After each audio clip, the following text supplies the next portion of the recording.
Clean చేస్తున్నానన్నా.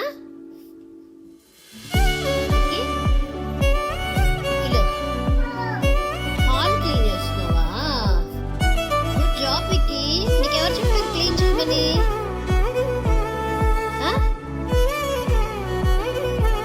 Clean చేయాలని ఎవరు చెప్పారా బంగారు నీకు?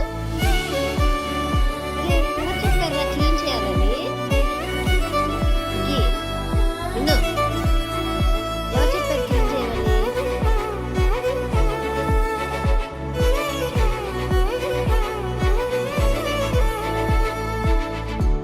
ఎలా పడ్డాయి పాలు? ఎలా పడ్డాయి? అదో ఇక్కడ ఉంది చూడు, ఇక్కడ ఉంది చూడు, ఇంకా ఇక్కడ ఇక్కడ అక్కడ క్లీన్ చేయి. ఓకే, ఇంకో దగ్గర